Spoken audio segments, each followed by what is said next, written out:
Hello बच्चों, question states that the electric potential very in space according to the relation V equals to 3x plus 4y. A particle of mass 10 kg start from rest from point 2 3.2 under the influence of this field. Find the velocity of the particle when it crosses the x-axis.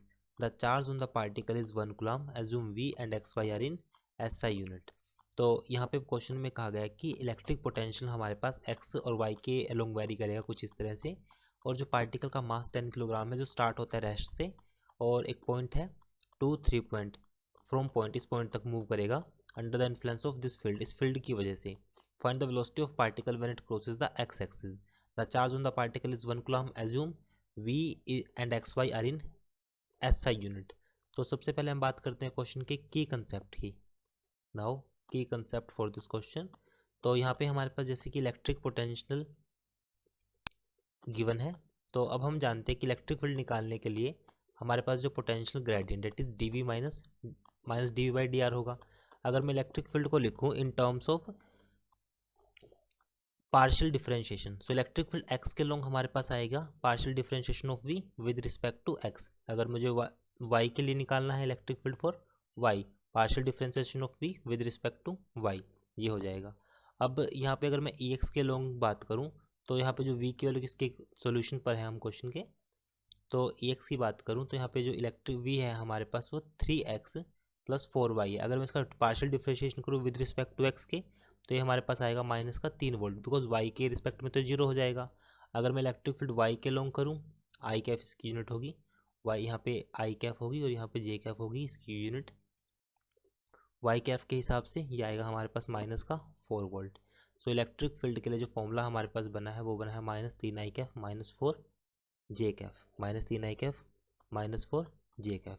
अब जो path होगा हमारे पास वो move करेगा, जैसे कि question में अगर मैं इसकी फिगर बनाऊं, पार्टिकल होगा हमारे पास वो 3x प्लस 4y, कुछ इस तरह से हमारे पास पार्टिकल मूव करेगा, क्योंकि वो जो पास करेगा एक पॉइंट से, यहाँ पर पॉइंट कितना गिवन है 2 एंड 3.2, इस पॉइंट से पास करेगा. Now at x axis point पे y की वैल्यू क्या हो जाएगी हमारे पास 0 हो जाएगी. तो यहाँ से अब जो पॉइंट है हमारे पास, अगर मैं इक्वेशन ऑफ लाइन लिखूँ, equation of line y minus y1 का मान कितना है 3.2, स्लोप हमारे पास कितना आएगा, क्योंकि जो इलेक्ट्रिक फील्ड की इक्वेशन बनी है वो बनी है माइनस 3 आई कैफ माइनस 4 जे कैफ. तो यहाँ से हमारे पास जो टेंजेंट थीटा जो स्लोप होगा हमारे पास वो 4/3 हो जाएगा. तो यहाँ पे आएगा 4/3 और ये आएगा x minus 2. So value will be 3y minus 9.4 equals to 4x minus 8. So value आ जाएगी हमारे पास 4x minus 3y, 4x minus 3y. और यहाँ से इक्वेशन को सॉल्व करते हैं 4x माइनस 3y इक्वेशन, या फिर डायरेक्ट हम इसमें क्या करते हैं कि वैल्यू में इसको ऐसे भी नॉर्मल सॉल्व कर सकते हैं, बट यहाँ पे क्वेश्चन में कहा गया है कि y एक्सिस एक्स एक्सिस को पास करेगी. इट मीन्स यहाँ पर जो y का वैल्यू होगी हमारे पास वो हो जाएगी 0. y की वैल्यू हमारे पास यहाँ पे 0 हो जाएगी.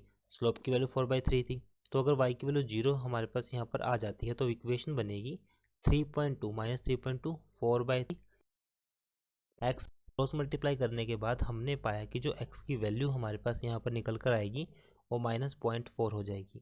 तो अब मैं v2 की बात करता हूँ. v1 की वैल्यू तो हमें ऑलरेडी गिवन है, v2 3 इंटू एक्स, एक्स की वैल्यू कितनी है माइनस 0.4 प्लस y की वैल्यू 4, y यहाँ पे कौन सा पॉइंट होगा 0, बिकॉज यहाँ पर अगर जिसे 3x प्लस 4y गिवन थी, अभी पॉइंट से पास करती है इस पॉइंट से, इस पॉइंट पे y की वैल्यू 0 है और x की वैल्यू कितनी आई है हमारे पास माइनस 0.4.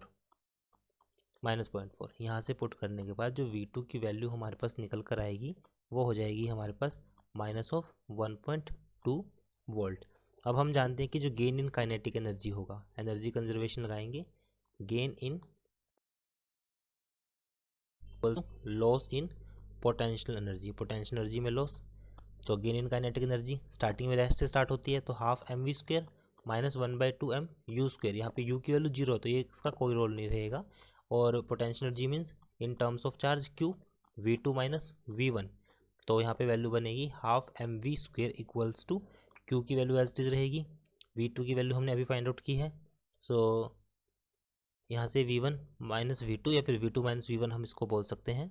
तो यहाँ पे जो वैल्यू हमारे पास निकल कर आएगी वो हो जाएगी, बिकॉज चेंज जो हुआ है हमारे पास वो V1 टू V2 हुआ है, तो इसलिए हम यहाँ पे V1 माइनस V2 करेंगे। जो पॉइंट है हमारे पास वो V1 से V2 की तरफ मूव करेगा, V1 से V2। तो V1 की वैल्यू कितनी होगी, अगर स्टार्टिंग वाले पॉइंट की बात करें, जो स्टार्टिंग में पॉइंट था 2 और 3.2 पे, जब पॉइंट हमारे पास 2 और 3.2 था, इसमें 2 और 3.2 पुट करते हैं। पॉइंट क्या है स्टार्टिंग में 2 और 3.2, तो V की वैल्यू आएगी हमारे पास 2 इंटू 6 प्लस यहाँ पर आ जाएगा हमारे पास 12.8, सो वैल्यू आएगी 18.8 वोल्ट, ये हो जाएगा। तो यहाँ से अब सॉल्व करते हैं। सॉल्व करने के बाद हमारे पास जो वैल्यू यहाँ पर बनकर आएगी वो आएगी Q into 18.8 minus minus minus plus हो जाएगा, क्योंकि ये ऑलरेडी माइनस था, 1.2। यहाँ से V का स्क्वायर हमारे पास निकल कर आएगा 40 इंटू 10⁻⁻⁻⁶, बिकॉज चार्ज की वैल्यू 1 माइक्रोकूलम गिवन है।